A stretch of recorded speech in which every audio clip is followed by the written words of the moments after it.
Кыргыз улуту жүздөгөн жылдар бою маданият жана чыгармачылык аркылуу өзүнүн өзгөчөлүгүн сезүүгө аракет кылып, өзүн өзү аңдоосун калыптандырды. Кыргыз элинин тарыхын көптөгөн татаал этаптары, каада салт, жашоо турмуш өзгөчөлүгүндө камтылган. Бирок кыргыз элинин жан дүйнөсүнүн эң айкын көрсөткүчү дайыма музыка болгон. Музыкалык аспаптын өзү уникалдуу. Ар бир доордогу коомдун тарыхын жана эмоционалдык абалын чагылдырып, өзүнө мүнөздүү өзгөчөлүктөргө ээ музыканттардын бүтүндөй муундарын жаратат. Видео эссебиздин каарманыбыздан башка, ар бир кыргыз ырчысы өзүнүн кайсы муунга таандык экенин так аныктай алат. Жана бул анын жалгыз айырмачылыгы эмес. Келгиле, аны чогуу талдайлы.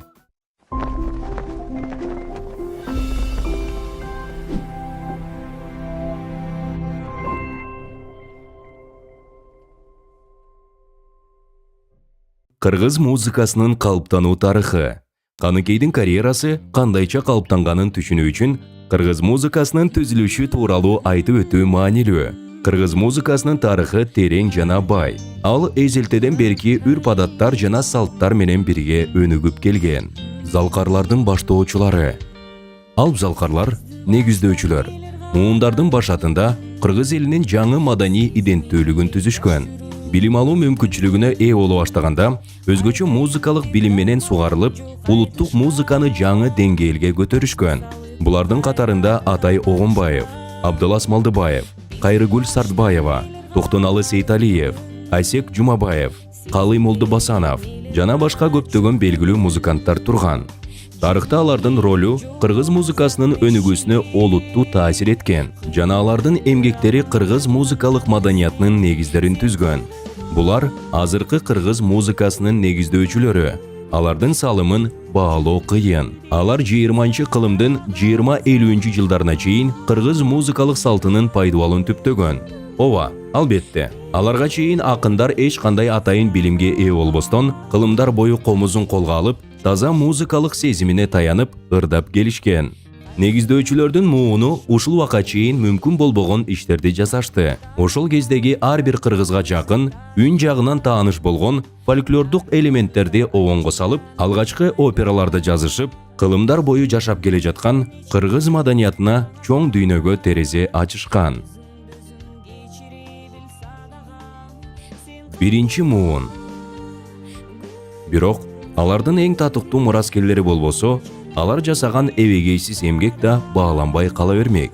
20-кылымдын 50-80 жылдарында талыкпаган кыргыз өнөрпоздорунун биринчи мууну Рыспай Абдыкадыров, Жолдубай Кайыпов, Аксубай Атабаев, Улукмырза Полотов сыяктуу музыканын залкарлары болгон. Алардын мурункулардан айырмасы, бул муундагы музыканттар да абдан таланттуу болушса да, алгачкы муундардай музыкалык маданияттын негиздерин калыптандырууга эмес, көбүнчө аспаптар менен иштөөгө жана өзгөчө оригиналдуу чыгармалардын дискографиясын түзүүгө басым жасашты. Алардын чыгармачылыгы кыргыз музыкасынын заманбап үнүн элге жеткирүүдө. Ошон менен бирге орус тилиндеги эбегейсиз көп чыгармалардын ичинен кыргыздар үчүн музыканы эне тилинде угуу маанилүү болгон жылдарда кыргыз элинин өзгөчөлүгүн сактап калууда жана кыргыз сахнасын жаратууда туюндурулган.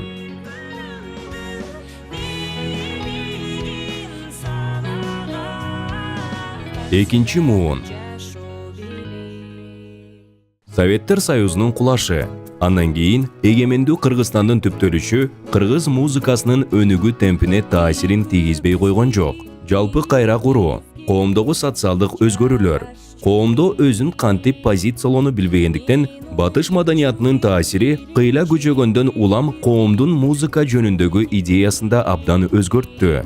90-2000 жылдардагы экинчи муундун милдети Таалай Бектурганов, Сыймык Бейшекеев, Бекборбиев, Мерген Турган, Гүлнур Сатылганова, Бактияр Токторов, Динара Акулова, Расул Маматкулов батыштын музыкалык ыкмаларын таптакыр ылайыксыз кыргыз музыкалык салтына ылайыкташтыруу гана эмес, жергиликтүү жана советтик артисттер менен гана эмес, кыргызстандыктарга жеткиликтүү боло баштаган бүткүл дүйнөлүк атаандаштыкка туруштук берүү зарылчылыгы да болгон.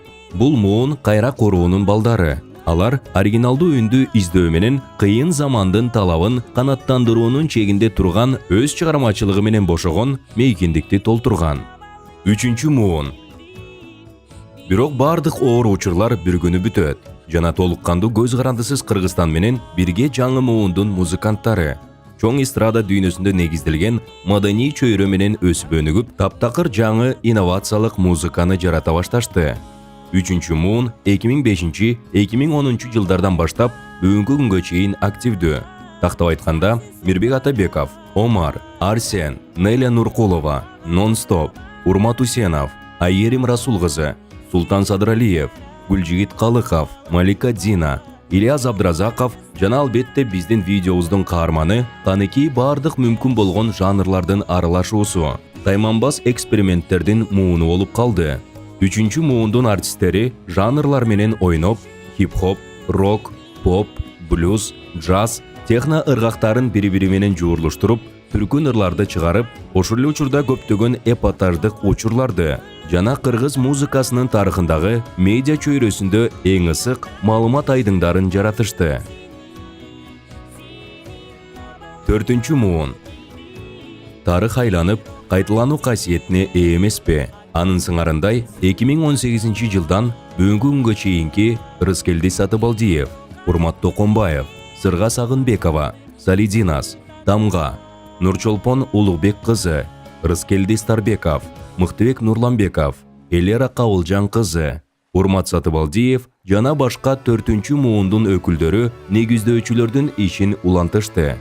Кылымга жакын тарыхты басып өткөн кыргыз элинин музыкасы өзүнүн түп тамырына кайтууга аргасыз болду. Азыр бардык муундарды буга чейинки менен байланыштырып турган муун кыргыз элинин маданий мурастарын сиңирүүгө аракеттенип, унутулуп же жоголуп кеткен чыгармаларды кайра жаратуу, аларга таптакыр жаңы үн берүү, заманбап технологиялык жаңылыктарды жана профессионалдык ыкманы колдонуу менен кыргыз элинин байыркы аң сезимине сиңген лирика актуалдуулугун жоготпостон, заманбап музыкалык окууга гана муктаж экендигин далилдейт. Өсүп келе жаткан жаңы жылдыздар бардык сабактарды алып чыгып, мурунку муундар алган мыкты сапаттарды айкалыштырып, дайыма жаңы нерселерди алып келип турушса, жакында кыргыз музыкасынын тарыхында өзүнүн ардактуу ордун ээлейт деп ойлойбуз. Ал эми бүгүнкү каарманыбыз Каныкейдин уникалдуулугу. 3 муундун өкүлү катары ал бүгүнкү күнгө чейин актуалдуулугун гана сактабастан, авангардтан орун алып, дээрлик жаштардын 4-чү муунун жетектеп, өз кезегинде бардык мурунку муундардын чыгармаларын кайра жаратып келет. Алардын көбүнө, мисалы, Урмат Токонбаевке карьерасынын калыптанышына баа жеткис жардам көрсөткөн. Бирок ал жаш аткаруучулардын гана колдоочусу жана устаты десек жаңылышкан болобуз. Анын көптөгөн ырлары 2010 жылдардын башында эле акыркы муундун трендтерин жана ишмердүүлүгүн алдын ала аныктап, профессионалдык карьерасынын башынан эле өзгөчөлөнүп жана өзүнчө бир өзгөйлүккө ээ болгон. Каныкейдин кыскача өмүр баяны. Каныкейдин музыка тармагына кантип келип калганы менен кыскача таанышалы. Каныкей Алымбекова 16 октябрь 1987 жылы Токмок шаарында төрөлүп, жөнөкөй үй бүлөдө чоңойгон. Кичинекей кезинен эле ырдаганды жакшы көрчү жана мектепте окуп жүргөндө сахнага чыкчу. Бирок мектепти бүткөндөн кийин башкалардай эле жогорку окуу жайга тапшырып, эмне кылайын дегенин билбей, Кыргызстандын эл аралык университетине банк ишине сырттан окууга өткөн. Ал окуган жана окуудан сырткары официант болуп иштеген. Каныкей ырчы шаар конкурсу тууралуу ТВдан жарнаманы кокустан көрүп, ырга болгон сүйүүсүн эстеп, кастингге барууну чечет. Тилекке каршы аны кабыл алышкан эмес, бирок ал багынган жок жана дагы башка көрүүлөргө катышууну уланта берген. Биринчилерден болуп, анын өзгөйлүк талантын болочок продюсер Мамасадык Багышев байкаган. Продюсер А дегенде эле Каныкейдин ноталык билимди өздөштүрүүсүн талап кылган. Ошентип, ал 20 жашында Мураталы Күреңкеев атындагы музыкалык окуу жайга бюджетке тапшырган. Образы жана ырлары үстүндө продюсер менен 3 жылдык биргелешкен иштен кийин 2009 жылдын март айында Каныкейдин балалыгы тууралуу «Кое бергин мени кайгы» деген алгачкы ырларынын бирине клип тартылган.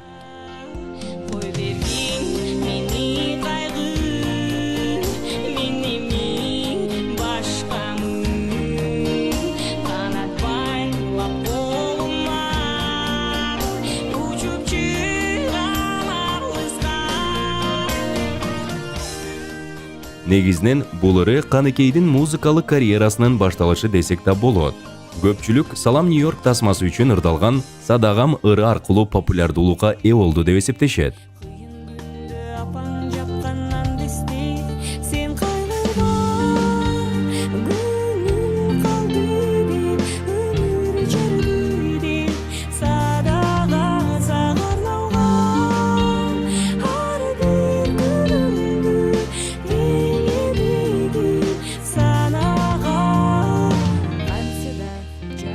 Бирок фильм жарыкка чыкканда, анын жаркын образы жана таланты коом тарабынан байкалып, эл оозуна алынып калган кез эле. Ал эми анын таланты жана вокалдык жөндөмү жөнүндө эмне айтууга болот? Келгиле, анда эмесе кийинки бөлүккө. Каныкейдин аткаруучу катары өзгөйлүгү. Вокалдык ыкмасы, үн аппаратын колдонуу. Каныкей өз ырларында негизинен көкүрөк регистрин колдонот. Ал өзгөчө белгиленип турат. Бул ири тембр менен ырдоодо да, үн чыгарууда да айкын көрүнөт. Анын үнүндө жоон тембрде ырдоону байкаса болот. Металлические обертона. Ошондой эле тегерек тамактан чыккан үн, түз, ак, легатто жана минималдуу вибратто да бар. Түшүнүү маанилүү. Ар кандай бийиктиктеги ноталарды ырдоодо ар кандай үн регистрлери колдонулат. Төмөнкү ноталарда көбүнчө көкүрөк регистри, ортоңку ноталарда алкым жана микс. Жогорку жактарда баш резонатор жана фальцет колдонулат. Башкача айтканда, нотаны канчалык бийик алсаң, көкүрөк резонатору ошончолук аз колдонулат. Бирок сиз ойлогондой эле, Каныкейдин учуру өзгөчө. Анын өзгөчөлүгү, анын аткаруусу кандай бийиктикте болбосун, ар дайым көкүрөк үнү угулат. Келгиле, окшош үн чыгаруу моделин колдонгон белгилүү ырчылардын айрым чыгармаларын угалы. Кристина Агилера.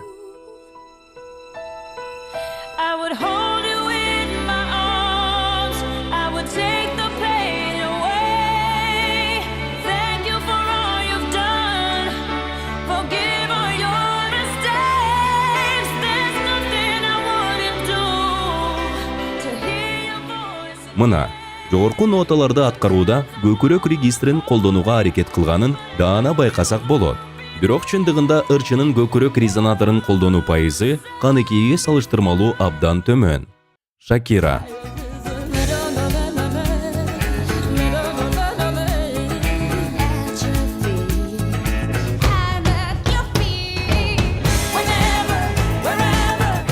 Шакирада үн чыгаруунун негизи көкүрөк резонатору экени угулат, бирок ал дагы ар башка үн регистрлерин колдонот.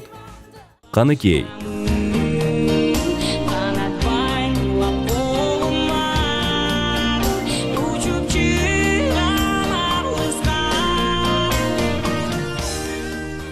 Кристина Агилера менен Шакирадан айырмаланып, Каныкейдин көкүрөк регистрдин катышы алда канча жогору жана эң так угулат. Бул анын өзгөчө белгилеринин бири. Бул анын үнүн өзгөй жана таанымал кылат.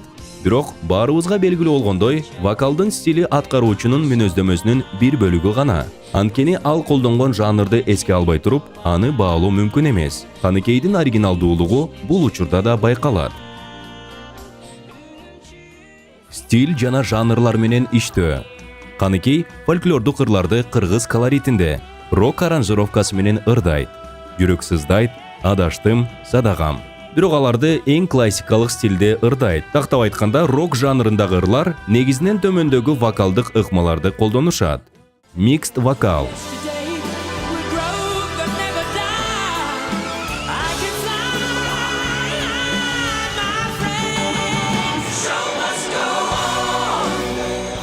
Growl. Du hast mich. Du hast mich. Üzgültük.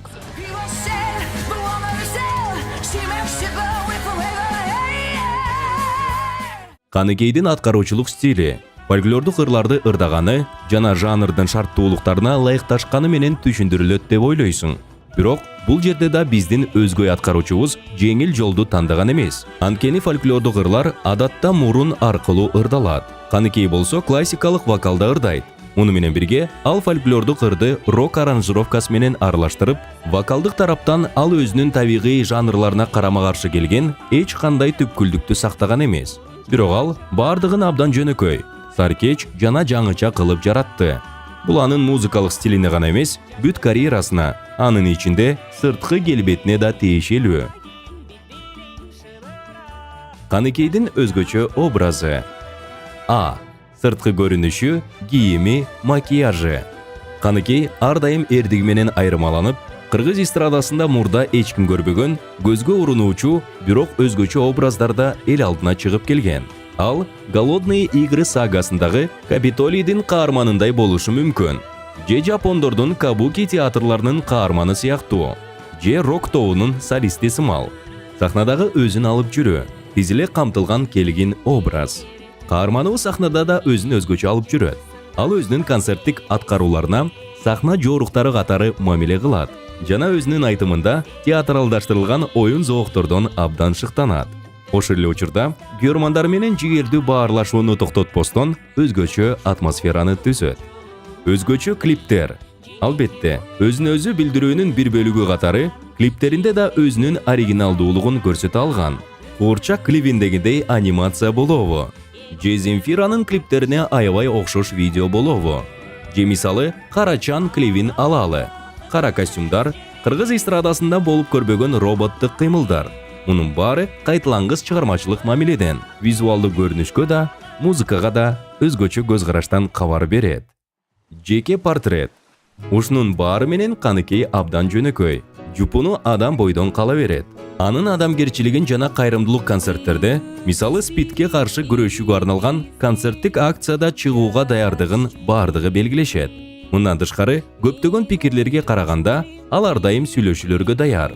Биздин каарман микрофон же башка техникалык жабдыктар иштебей калса, чыр-чатак чыгаргандардан эмес. Тескерисинче, ал көп жылдар бою жандуу үн менен ырдаганды артык көрүп, көпчүлүк артисттер үчүн адаттагы залдын акустикалык сапаты, жабдуулардын абалы же үн аппаратынын абалы тууралуу күмөн саноочулук жагдайларына карабастан фонограмма колдонбостон чыгармачылыгын көрсөтүп келет. Бул чечимди ал жеке көз караш баалуулугу катары кабыл алган. Мындан тышкары, ал интервьюларында өзүнүн билдирүүсү боюнча: Ал тургай 3-чү музыкалык билим алуу учурунда жана ушул кездеги музыкалык карьерасында ийгиликтүү болуп турганына карабастан, мугалимдик карьерасын баштоого өзүн жетиштүү деңгээлде даярмын деп эсептеген эмес. Бул анын жогорку кесипкөйлүгүнөн кабар берет. Узак жылдуу карьерасында ал дайым өркүндөп, мындан ары да эмгектенүү керек экенин бир нече жолу белгилеп келген.